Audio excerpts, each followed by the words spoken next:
Hey, it's Jen Mack, Lady of the Mind. Welcome to Life Mastery Decoded for women and women entrepreneurs, where I help you decode the struggles in your life in the areas of health, wealth, and relationships with mind mastery and meditation tools and techniques so that you can live the life that you're proud of. Welcome to today's podcast. Hey ladies, it's Jen Mack, Lady of the Mind. I hope today I find you independently happy.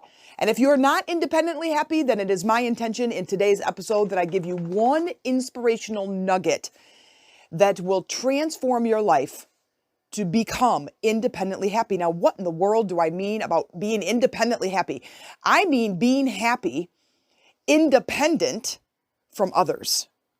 So to change that into real words, is that you are not going through your life comparing yourself to others in a way that puts you down. So that's what we're going to be talking about in today's episode. So I have a speech. It's July of 2019. I have this big speech. It's my second highest paying gig. And I am in the Renaissance Center getting out of my rental car with my crappy luggage. I'm wheeling my crappy luggage. I have my outfit in a crappy garment bag, and I'm wheeling my squeaky wheel across the floor in this very elegant hotel in downtown Detroit. I'm walking distance from Ford Field. I am walking distance from Cobalt Hall. It's right on the water. It's absolutely beautiful. It's very gorgeous, and I feel like dirt and garbage on the bottom of somebody's $300 shoes. So I wheel over and I get in line, and in front of me is this guy. He's very sophisticated looking. He's got the $300 shoes on. He's all prim and pressed, and he's got like a light coat draped over his arm, and he's got his phone in his hand and his briefcase in his other hand, and he's just standing there all prim, and he's just all perfect, and here I am all raggedy because I just drove 4 hours in this cool rental car, and I'm standing there and I'm trying to be confident, and I'm totally not. And then we just move up, and I get the room, and I go upstairs, and you have to walk up these stairs, and then you get to this, you go down this hallway across this glass bridge. And there's no stairs. There's no stairs yet. Walk across this bridge, and below are all these old Ford cars, and it's just gorgeous. And I am walking across this glass bridge. It's just so beautiful. There's 9 elevators. I don't know which one to point to. These ones go up over in this tower, and these ones go down over in that tower or whatever. So anyway, so some guy stand there. I ask, I'm I have no idea what I'm doing. I push the button. I go up to it was the 13th, though they don't even have a 13th floor. It's the 16th floor or something. So I go into my room, and it's just beautiful. It smells so good, and the view is spectacular. And I go right over to the window, and I put all my stuff away, and so then I sit on the corner of the bed. I call Amy. I'm nervous. I got here. I'm fine. I'm in the hotel. Here's my room number. And I'm just nervous. And so I think I'm going to go wander around and kind of get rid of my nerves, right?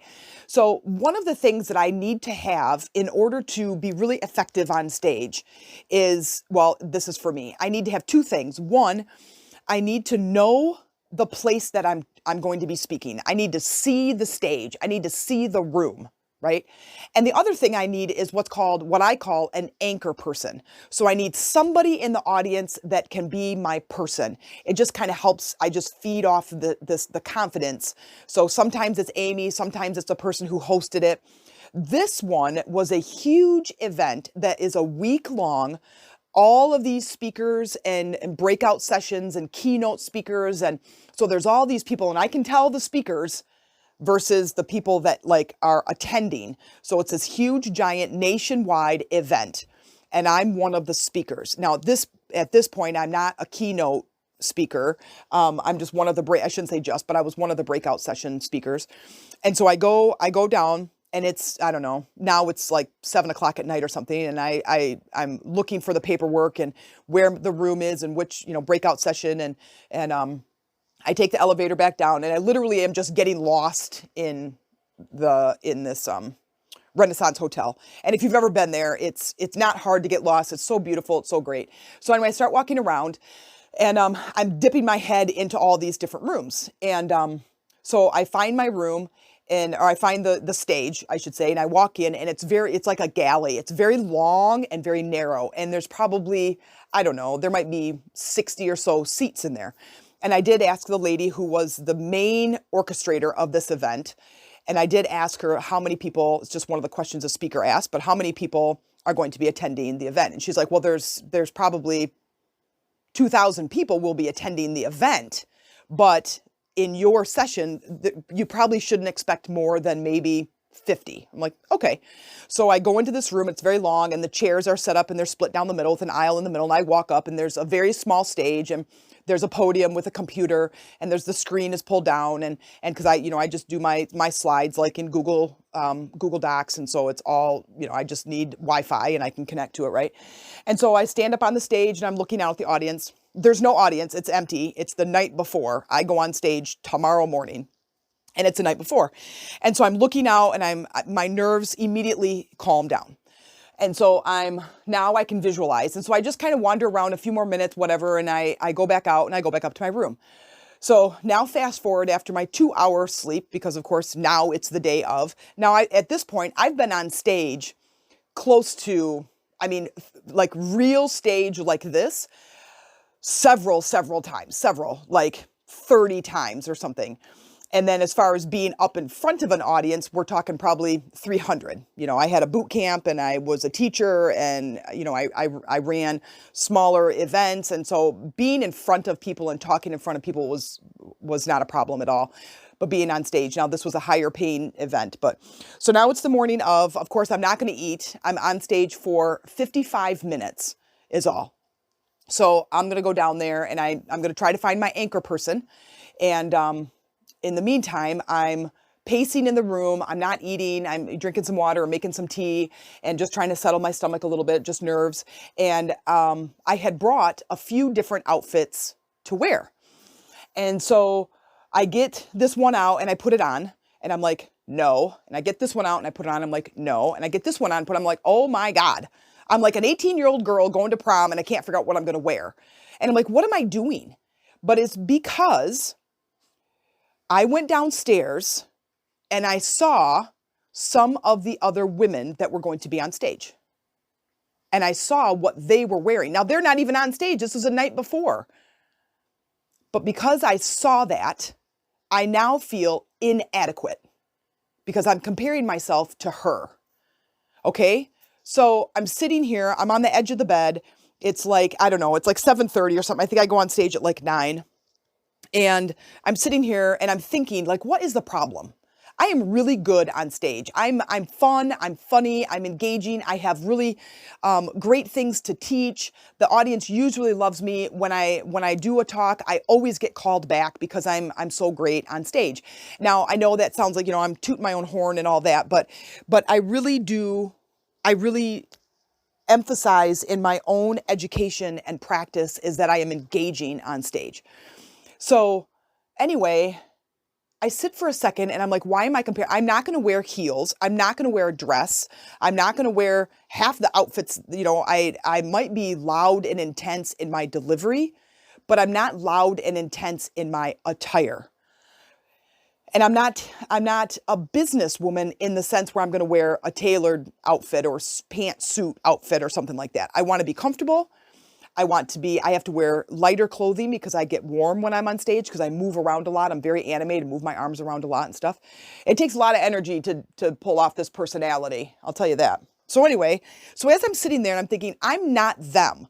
But here's what I did that helped me to stop comparing myself to them and to pick out the outfit, which was one I brought, I think, to drive home in or something, and kind of mixed them together and didn't wear the one I was actually planning on wearing on stage.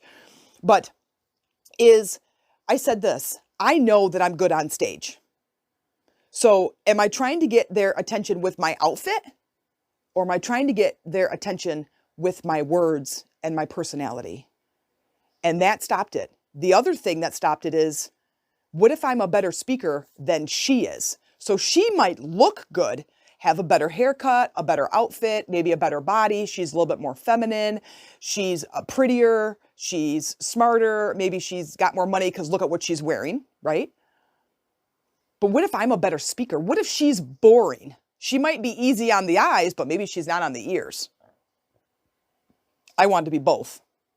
Now, I'm not saying I want to be eye candy, but what I'm saying is I just want to be cool and engaging and inspiring and transformational. That's my goal. So anyway, so as soon as I did that, as soon as I'm like, okay, well, I could be a better speaker than she could be completely boring on stage. Now, of course, I have no idea because I did not go and see any of the other speakers. And if you are a speaker, I do not advise that you do that unless you're in complete learning environment where you're taking in watching speakers and watching what they do and how the audience engages. That's a completely different story. But if you're about to go on stage and you're comparing yourself to other speakers, I do not recommend that you go and watch other speakers if you're in that mode. Okay, so I ended up having a killer talk, 55 minutes on stage, and it was amazing. I had over 100 people in my talk. There was, the 60 seats were filled, and there was, not kidding, 40 people at least standing up at the back of the room. It was amazing. And the very first time ever, now this time in my life, this was my highest paying gig, but since the next, from here, I ended up getting my biggest paying gig, speaking gig, as a keynote speaker in Virginia. Now, because of COVID, I haven't completed that talk yet for them because they had to, we go virtual and all that. But at this point, this was my number one highest paying speaking event on stage for 55 minutes. Anyway, when I'm done, you guys, when I was done, I was swarmed like I was Michael Jackson getting off of stage. I mean, it was crazy. There was easily 13, 15 people that came up to me, handed me business cards. Call me. I want to hire you. Call me. We're in Colorado. We're in Washington. We're in Florida. We want you to come and speak for us. And then, hey, what's your name? And hey, I have a question about your talk, but you were amazing on stage. I'm so glad I stayed. I skipped this other one I wasn't going to. Now, why am I telling you all this? Well, if you're a speaker, I'm hoping you're getting some inside secrets of what I did. But if you just want to be inspired about what I did, go back in time. I went down and I got the whole layout of the land, the stage, the room, and I got an image in my head. So you can bet that the night before I was visualizing. Then you can bet that as soon as I started comparing myself, what did that do to my confidence? It dropped it. There's no way that you can be confident if you are comparing yourself to somebody else that is doing negative to your self-esteem. And it was. I'm seeing all these beautiful women and they're all dressed up and they have heels on and beautiful hair and makeup and they just look great. And here's me, right? So I'm like, I'm a great speaker and I've got great delivery, but I don't look like that. But if I would have gone down that road and I didn't know what I knew and I continued to compare myself to them, there's no way I would have done that great on stage. It was amazing. And I felt amazing. Now, if you listen to, I think it's yesterday's episode where I talk about aligning and when you just kind of put your hands one in front of the other and you kind of spread your fingers out and you put one hand, like you're putting up the number 4 on both hands and you're putting one in front of the other right in front of your face. That's how I felt. Then what happened? Then it all came together. I had double the amount of people. Now, nobody had seen me talk before, but it was because I was in alignment that those people showed up. And when I talked to the lady later after the event, and we had touched base and we were on the phone, and I'm like, I said, you said maybe 50 people. I said, how many people were in my event or in my talk? And she goes, there was over 100. And she's like, and I don't know why. She goes, none of the entire week had that many people in their breakout session. Now, why is that? Pure alignment. That's what happens. So now I'm going to give you 4 steps. Now that I'm 9 hours into this podcast, I'm going to give you 4 steps that you can use if you are finding that you are comparing yourself to others and it is negatively affecting you. When we're like 4 years old, we don't give a crap about what we look like. Our bellies are hanging out. We're crawling. We're falling. We're getting food on our face.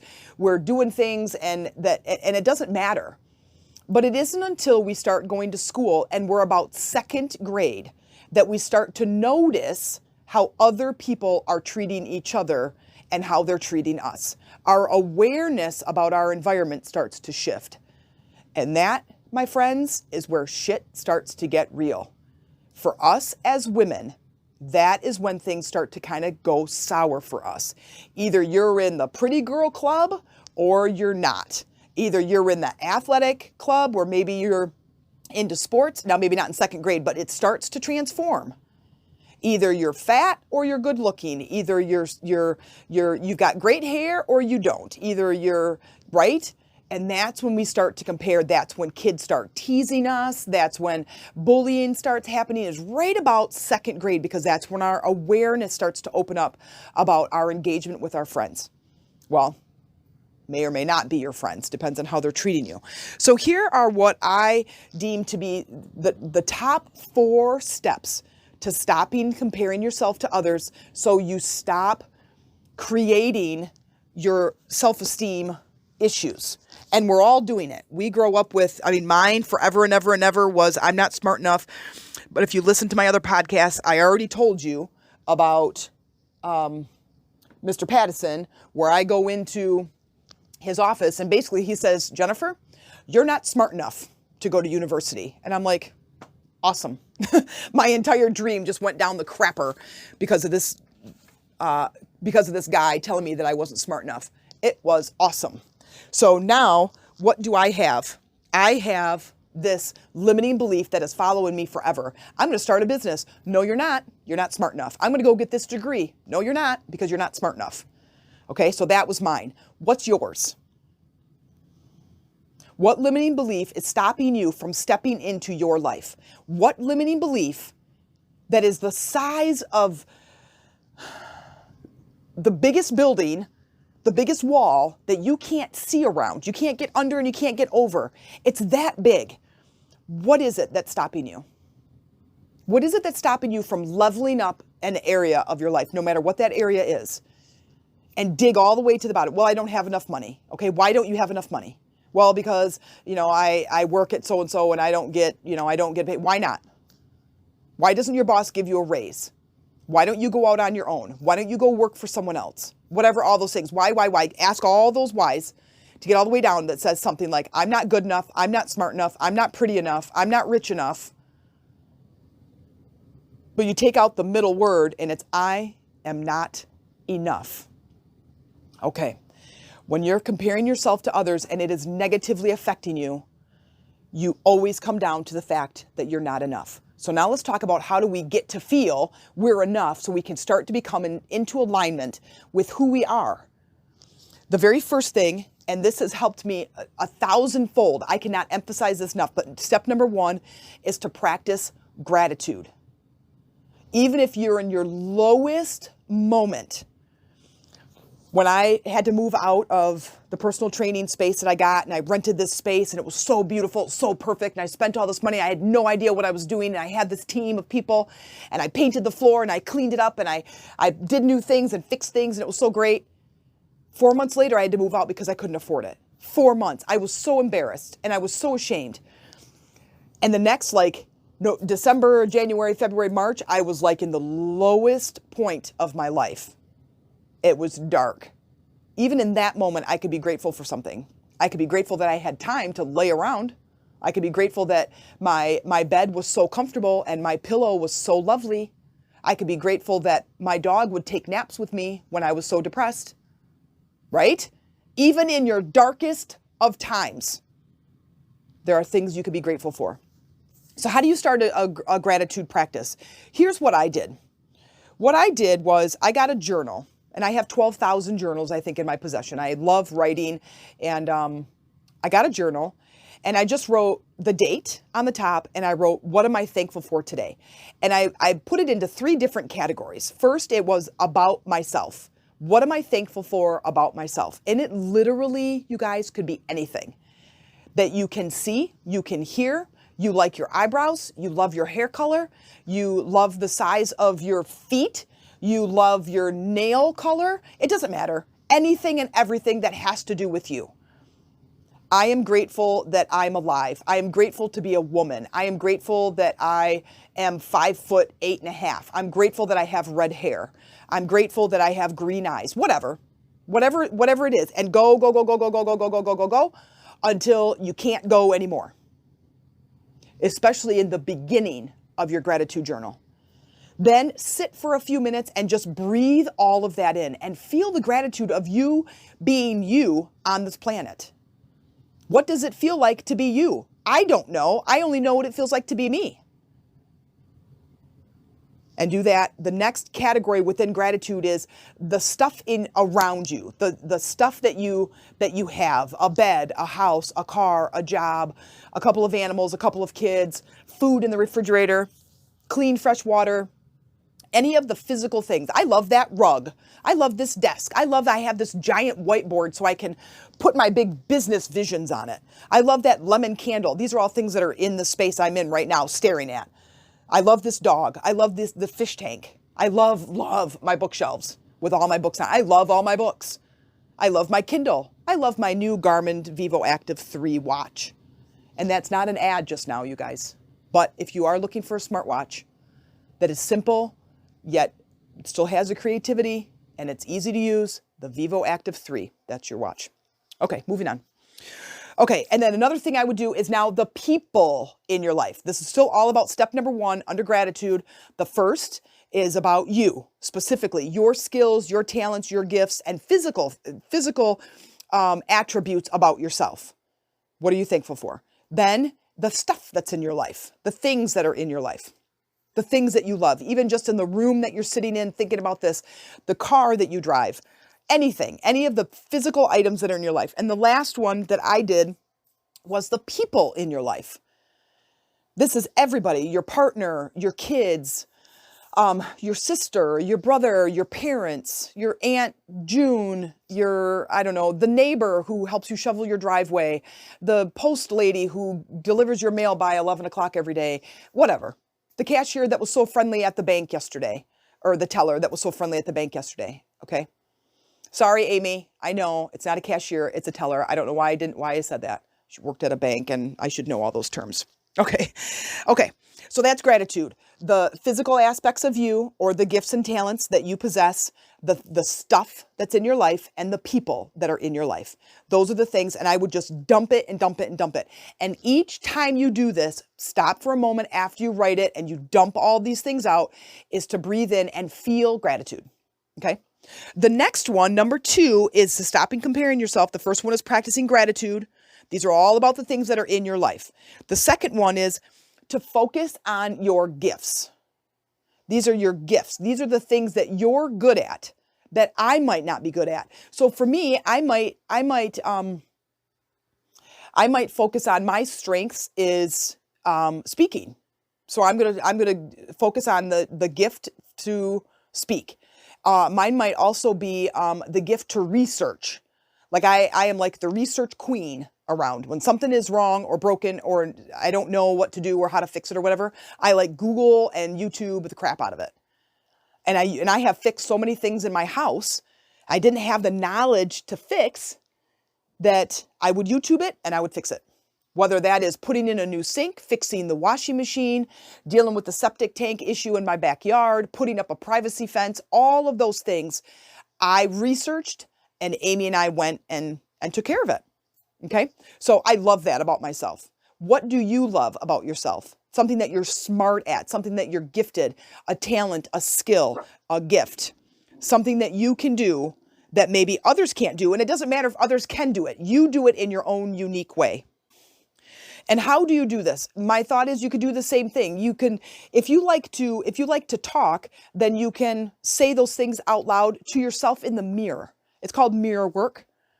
It was something I learned from another coach friend of mine about talking to yourself. You have no agenda. If you're giving yourself a compliment, you have no agenda. Jen, wow, that podcast was freaking awesome. That was really inspirational.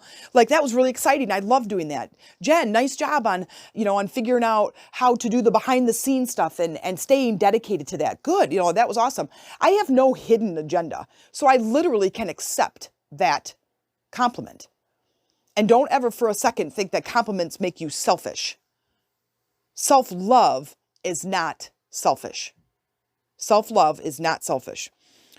Now, the other thing, number 2, so focusing on your gifts, is one thing that I did when I was walking around, I saw some of the other speakers, is that she may be beautiful, but I might be a better speaker. Now, I'm not putting her down. I didn't go talk to her. I didn't say that to her, but I'm just thinking it. All I'm doing in that moment is trying to bring my self-esteem and my self-confidence into a place of alignment for what I'm about to go do. Because if I would have done it a different way and let my self-esteem be in the toilet, maybe only 25 people would have showed up in that room and nobody would have asked me to come back out. I have now gotten 3, 4 speaking gigs from that one event. And 2 of them are the biggest ones yet. 50% of the 4 people that asked me, and other people gave me their cards and business, their business cards and contact information. So I was able to then go and I could reach back out to them and say, hey, you got any events coming up? I'd love to speak for you, right? Okay. So now if you're focusing on your gifts, then it is imperative that you're not trying to do it from a place of ego where I'm better than you. That's not where we're going with this. All I'm trying to help you to create is a life that you are in love with, but also to transform you so you also become someone you're in love with. Now, again, I'm not talking about vanity or narcissism. I'm just talking about a healthy self-confidence and self-love. Most of my clients do not have that. Most of my clients do not have self-love. And it is something that we are talking about, and we try to do different things to engage in this so we can love ourselves and we can start to reach for those things that inspire us that we want to achieve. Okay, so the next one. Find ways to compete with yourself. So here's another example. I'm going to use the same speaking. I don't know if there's any other speakers or coaches or anything, but women as entrepreneurs and women mothers. Oh my God, because there'd be another kind of mother. Okay, but mothers and entrepreneurs is we do spend a lot of time comparing ourselves to others, and if we find a way to, let's say we're going to compete with ourselves, is I'm going to be better on stage today than I was last time. This coaching session is going to be better than the last one I had. So when I went to this Detroit and did the talk, is I'm just going to be better than I was. So be better than you were yesterday. Be a better parent than you were yesterday. Give more time. Be more patient. Talk in a different, a nicer, kinder tone. Any of those things that you want to be better at. Don't compare yourself to the woman that's in the store over there who's got the little girl in the little dress who's acting so perfect while your son is rolling around on the floor. You have no idea what that little girl is like at home. She could be suffering from night terrors, but your son is a perfect sleeper. He might just act like a ding-dong out in public, right? Don't compare yourself because you have no idea what she is going to be doing out there. You don't know, because your gifts might be, I can read the kids to bed and they sleep through the night, where she doesn't read to her daughter and her daughter doesn't sleep. She has night terrors, or she wets the bed, or she's up 500 times a night, right? We have no idea what our gifts are. Here's another example. I had this friend of mine who was very successful in business, had lots of money. And I remember meeting with him one time to talk about business. And we were talking about like how he could be coaching me or mentoring me to be good in business. And I said something about paying him or not paying him, or if we could exchange services. And at that time, I'm a personal trainer. So we started exchanging where he would kind of mentor me and I would exchange personal training services with him. And so I would train him and he would mentor me. And one time we were having this conversation, and this was the last time, this was really one of the last times I really talked to him, but he had said to me, he's like, you know what I really want? I want love. And I feel like you have it, you, Jen. So I have love, but I don't have money. And this guy is like, I have money, but I don't have love. Right there launched my big desire to accomplish all of my goals and dreams in all of the 4 key areas, which was health, wealth, relationships, and a deeper spiritual connection. And that's what I did. And so I continued to try to coach him, but the one thing he was not, and you guys would already know this, is the art of allowing, is you had to be open. And he is not. He was not open. Now, he makes a lot of money, but he still doesn't have love. And that was 10 years ago. So, but I have love, and I'm on my way to building great wealth. And my health is getting better and better and better. And of course, my spiritual connection is getting deeper and deeper. And I'm starting to unfold in all 4 areas. For you, it might be one specific area. It might be one specific area that you're like, man, if I could just get this area, if I could just make money, if I could just have a great relationship. And that's where I started. Mine was with relationships. And then once I felt like I had a relationship, then I would start focusing on money. And then I would lose the relationship, and then I'd go back and try to figure that out. Then I would get into a relationship and it was really great. And then I was like, okay, now I'm going to focus on money again, which leads me into number 4, focus on self-improvement. So we're talking about stop comparing yourself to others. The first one is practice gratitude in the areas of you, your physical attributes, skills, and strengths. Then the stuff that you have in your life, your car, your house, your favorite desk, your favorite coffee mug, right? Then the other are the people in your life. And that's all practicing gratitude. The next one is focusing on your gifts. What are you really, really good at? Because what you're good at, I might not be good at. But it's okay because my gifts serve my purpose in this capacity and this area of my life. And then I could hire other people who have those gifts, right? And then the next one is to compete with yourself. Just be better than you were yesterday in that area instead of I'm going to be better than her. Don't do that. Be better than you. Compete with yourself. And the last one is focusing on self-improvement. So if there's an area of your life, go get a book, listen to my podcast, ask questions, join a group, become a part of a community, and ask the questions and start to implement. Remember, no amount of learning weighs anything until it's applied. Once it's applied, now things start changing. If I would have said, yeah, I shouldn't compare myself, sitting up in the hotel room, I really shouldn't compare myself to any of those other speakers. Yeah, they're pretty, or they got better, they're more feminine, and they look like this, or they do that, but I might be a better speaker. But focus on just me if I wouldn't have done that. Focus on self-improvement. How can I improve myself? Ask myself the question, do I want to dress more feminine? No.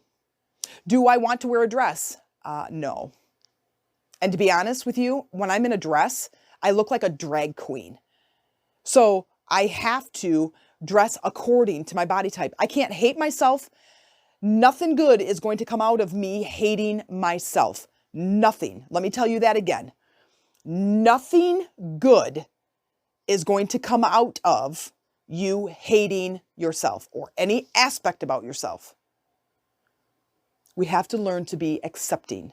We have to learn to be welcoming to where we are. And then from there, that's when we can move on to the next thing. Then we can start to improve upon that thing. But you have to ask yourself, do I want it? Do I want to wear dresses and 6-inch heels? No. Okay. Well, then that means I need to be a little bit more accepting of myself and content with my body type and my interest in clothes. And do I want to look good on stage? Yes. So now I need to find clothes and outfits that I'm comfortable in and I can wear on stage, and it gives me that sense of confidence. That's what I'm talking about. Now, if you are wanting to be part of our community, listen, I would absolutely love it if you would come over and join us over in Lady of the Mind Facebook group. It's Jen Mack, Lady of the Mind. We're building our community of strong, empowered, transformational women. That's what we're talking about. But we have to have a community of support, and we have to have people who are going to support us on this journey. So if you are listening to this podcast and you are loving this episode, I think number 24, that I would absolutely love it if you would come over and join us.